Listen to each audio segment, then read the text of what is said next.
एक समय की बात है। एक बहुत ही प्यारी और दयालु लड़की थी, जिसका नाम दक्साम सिंड्रेला पोलियर था। वह अपनी सौतेली माँ और दो सौतेली बहनों के साथ रहती थी। उसकी सौतेली माँ और बहनें बहुत ही निर्दयी थीं और हमेशा सिंड्रेला से सारा काम करवाती थीं। सिंड्रेला को खाना बनाना, घर साफ करना और बर्तन धोना पड़ता था, जबकि उसकी बहनें आराम से बैठी रहती थीं और सुंदर कपड़े पहनती थीं।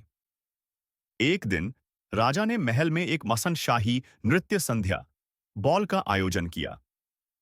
पूरे राज्य की सभी लड़कियों को इस बॉल में आमंत्रित किया गया ताकि राजकुमार अपनी दुल्हन चुन सके।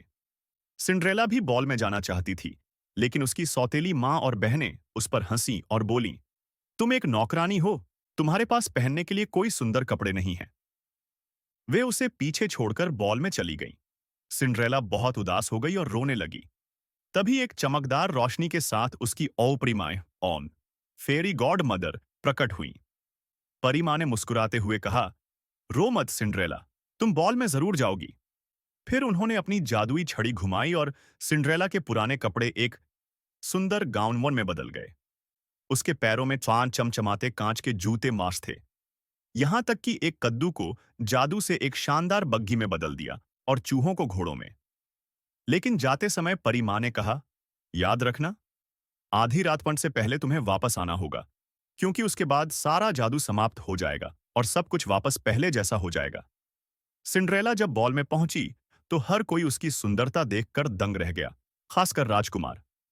राजकुमार ने पूरी रात सिंड्रेला के साथ नृत्य किया और उसकी ओर ही देखता रहा। सिंड्रेला इतनी खुश थी कि वह समय का ध्यान ही भूल गई। जैसे ही घड़ी ने द्वातम 12 गेंद बजाए, उसे परी माँ की चेतावनी याद आई और वह जल्दी से महल से बाहर भागी। भागते समय उसका एक 7 कांच का जूता बीन गिर गया। अगले दिन राजकुमार ने घोषणा की कि वह उस लड़की को ढूंढेगा जिसका पैर उस कांच के जूते में फिट होगा। वह पूरे राज्य में हर घर में गया, लेकिन किसी का पैर जूते में फिट नहीं हुआ।